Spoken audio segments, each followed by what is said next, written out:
Me gustaría compartir con vosotros un texto bíblico y una pequeña reflexión.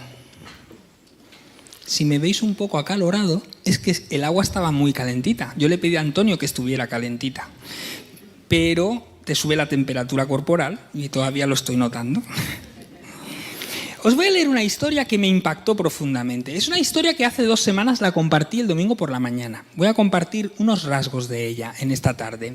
No es el mismo sermón de hace 2 domingos, pero sí que es una historia que para mí, el día que la leí con un día descubrí en la Biblia una de aquellas historias que llevaba años en mi Biblia, pero la descubrí con ojos nuevos y me cambió por completo la visión de aquella historia. Y es la historia de un bautismo, de uno de los primeros que aparece con nombre en nuestros...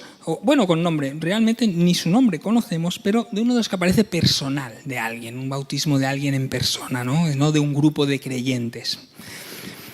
Hechos 8 dice así: un ángel del Señor habló a Felipe y le dijo: ponte en camino y ve hacia el sur por la ruta del desierto que desciende de Jerusalén a Gaza. Felipe lo hizo así. Y sucedió que en el camino se encontró con un etíope eunuco.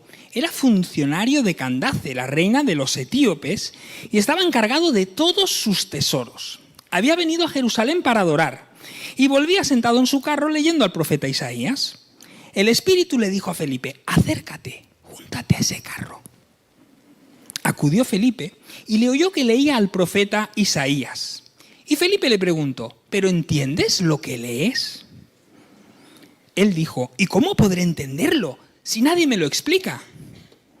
El etíope rogó a Felipe que subiera y se sentara con él.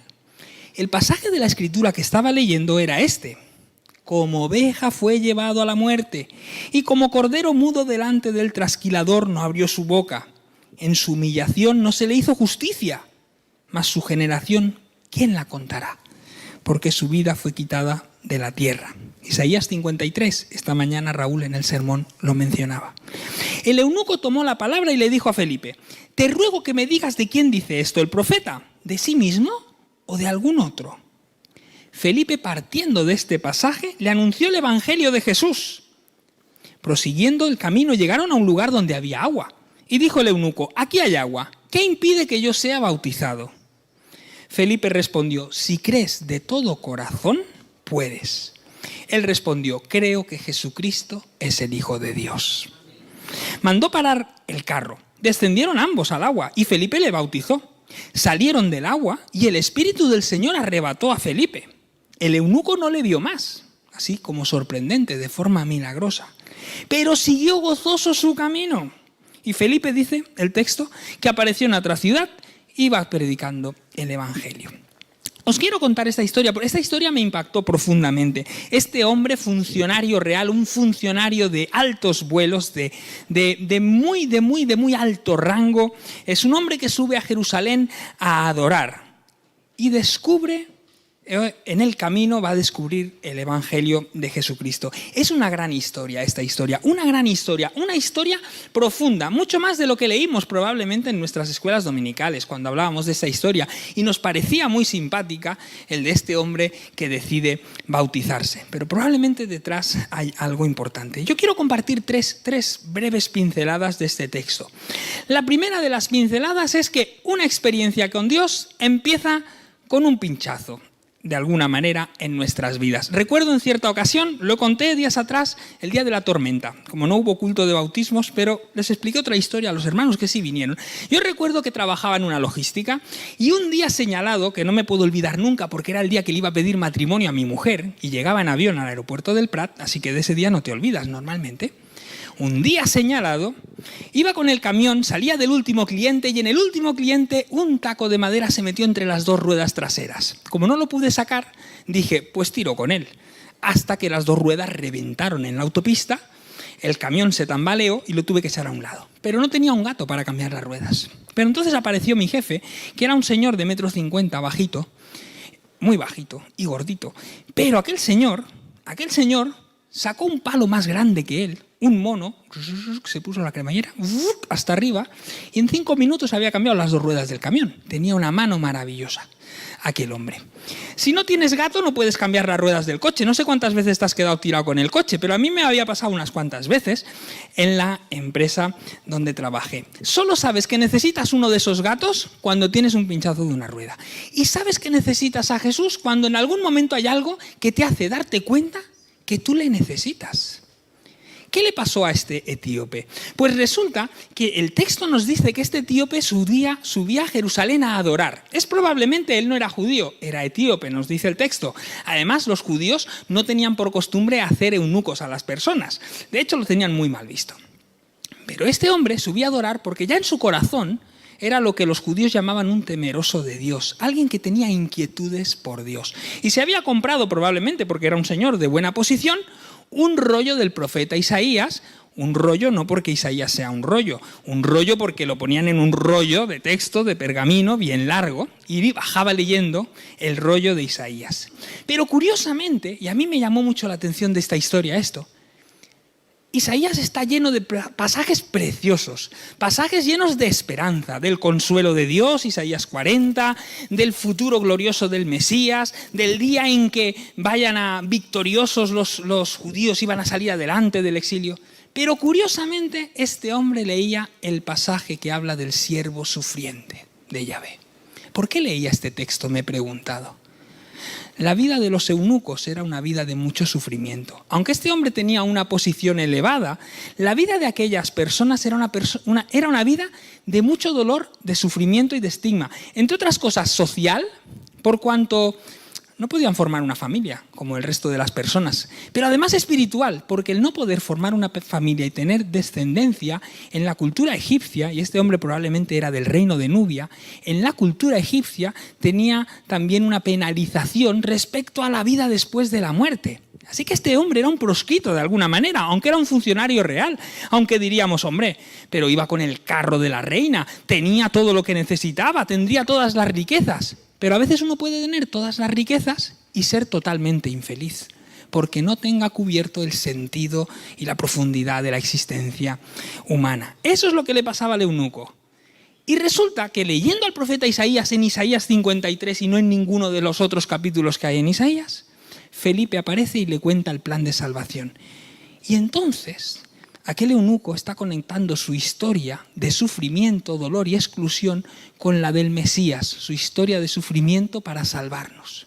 Y descubre que el pinchazo de su vida, que las tristezas y los dramas que tiene, Jesús puede solucionarlos. Cada uno de nuestros hermanos que se bautizan llegan aquí porque tienen su propia historia. No es como la del eunuco, es diferente, es la suya. Cada historia es importante en sí misma, cada historia es diferente. Cada uno de ellos nos podría contar su proceso hasta llegar a bautizarse. Cada historia, cada viaje de la fe es importante porque Dios está haciendo algo en nuestras vidas y algo diferente. Y en cada uno opera de una manera. Con algunos escribe líneas rectas que van de un punto a otro, del A al B. Y con otros, el trazado de la línea de la vida da 25.000 vueltas hasta que llega al destino. Pero al final Dios nos encuentra. Dios nos está buscando y quiere hacer algo en nuestras vidas. Pero esa experiencia con Dios empieza con ese pinchazo, con descubrir que nos falta algo. Aunque seas el funcionario de la reina más importante de la parte sur de Egipto o de Sudán en aquella época. Primera cosa, una experiencia empieza con ese pinchazo. Segunda idea, la fe que se necesita para creer en Jesús es una fe sencilla. Quizás alguna vez en alguna iglesia, quizás alguno de nosotros, quizás yo mismo, alguien te ha hecho sentir que esto del evangelio es muy difícil. Los judíos tenían 613 mandamientos con todas las dificultades que conllevaba cumplirlos. Era muy difícil cumplir con la ley, muy difícil. Tanto que el apóstol Pablo dice, la ley nos ha servido para darnos cuenta que no podemos cumplirla. Así era.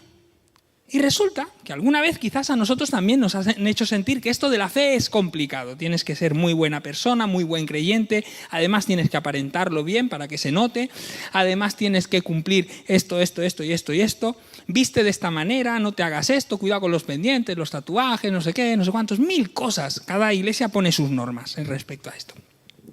Solo hay una cosa necesaria realmente para que Jesús transforme nuestras vidas. ¿Qué dice aquí?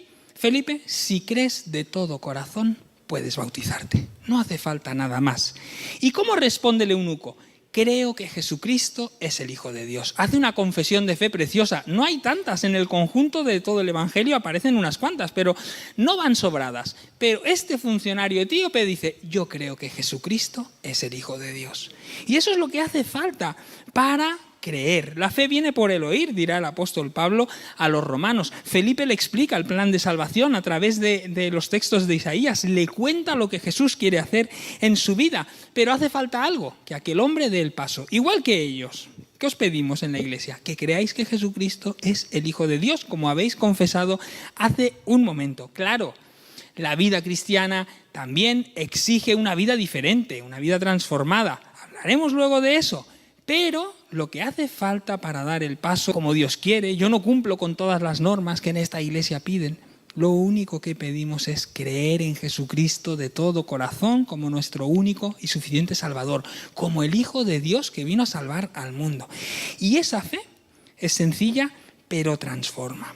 La tercera idea que quiero compartir brevemente, veis que soy breve, lo dije al principio, es que delante de esto los resultados son evidentes. ¿Sabéis? Vivimos en un mundo de resultados mágicos.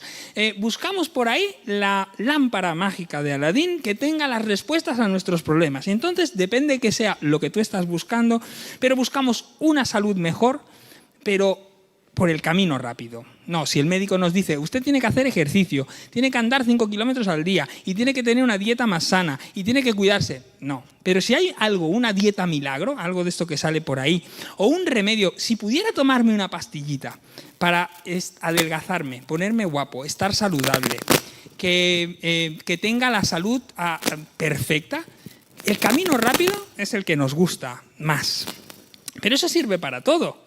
Para tener la cuenta del banco más llena, buscamos el remedio mágico, todo el mundo a ver si la encuentra, o la felicidad soñada. Pero los remedios mágicos no existen. ¿Cómo sabemos que esa persona había tenido un encuentro con Jesús? El texto no nos da demasiadas pistas, pero yo os digo que aquí hay algo que llama mi atención también. Pablo dice que el Evangelio es poder de Dios para transformar las vidas. Y lo que descubrimos de esa fe sencilla de la que hablábamos es que los resultados son evidentes. Dios cambia las vidas. Todavía hoy vemos el milagro de cómo Dios cambia las vidas. Muchos de los que estamos aquí podríamos dar testimonio de cómo Dios ha actuado en nuestras vidas, de cómo las ha cambiado. A veces en procesos que son una transformación brutal. A veces hay gente que dice, no, es que yo antes era lo peor de lo peor y ahora cambié por completo. Pero a veces en procesos más amables. Félix, Daniel, Nicolás conocieron al Señor desde pequeñitos, crecieron en un marco cercano a una iglesia, han tenido una relación con eso. Pero no pasa nada. Lo importante es que Dios transforma nuestro corazón y en algún momento nos damos cuenta de que le necesitábamos. ¿Cómo saber que alguien hace esa experiencia? Pues porque vemos que de verdad Dios cambió su vida. Aquí me gusta mucho porque de esta persona, la cual yo creo que tenía o había tenido mucho dolor y sufrimiento en su vida y había sentido mucho la exclusión por su condición, habíamos leído del sufrimiento, como oveja fue llevado a la muerte y como cordero mudo delante del trasquilador no abría su boca, etcétera, etcétera. Esta persona dice que después de bautizarse, cuando salió del agua, salieron del agua, el Espíritu del Señor arrebató a Felipe, el eunuco no le vio más, pero siguió gozoso su camino. La Biblia normalmente no tiene palabras al azar, no tira las palabras así gratuitamente. Siguió gozoso. No dice que siguió de ninguna otra manera, sino que siguió gozoso su camino, porque había sentido la alegría de aquella salvación, porque probablemente también antes había sentido las tristezas de la vida. Los resultados cuando Jesús cambia una vida son evidentes, y eso es lo que queremos ver. La fe es sencilla, creer que Jesús es nuestro Salvador, pero luego los resultados vienen cuando dejamos que Jesús transforme nuestras vidas. Y eso es lo que hoy nuestros hermanos y hermanas nos dan testimonio, que han dejado que Jesús entre en sus corazones y que remueva sus conciencias y que transforme sus vidas en un proceso que no se termina nunca. Es un camino, es un viaje la fe, como el viaje de este funcionario que duró, creo que eran unos 2.500 kilómetros más o menos de ir y 2.500 de volver aproximadamente. La fe es un viaje, Pero es maravilloso el día que le abrimos la puerta a Jesús y decimos, yo quiero hacer ese viaje, a ver dónde me conduce. Probablemente algunos de los que estén aquí se preguntan si es una buena idea hacerlo. Probablemente algunos de los que estén dicen, me lo estoy pensando. ¿Sabes? Tendrás tus peros, evidentemente. Las religiones a veces son malas, es verdad. A veces las personas que viven ciertas religiones tampoco transmiten los mejores valores, es verdad. Pero yo te puedo decir que aquí conozco 200, 300 personas con vidas transformadas por Jesús, porque Dios hizo el milagro en sus vidas y les cambió. Y dan testimonio de ello. Que vamos y damos 2 pasitos para adelante y a veces 1 para atrás, y 2 para adelante y 1 para atrás. Pero porque estamos en el proceso. Pero son vidas que fueron cambiadas por Jesús. Y ese es el mejor milagro que existe para seguir creyendo que Jesús vive y que realmente su plan es bueno para nosotros.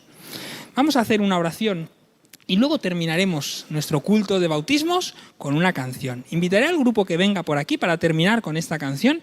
Y luego lo que os invito mucho efusivamente es que cuando salgamos con las personas que se bautizaron les deis un gran abrazo y los bendigáis en el nombre de Jesús y os alegréis y nos alegremos con ellos. Os invito a que nos pongamos de pie.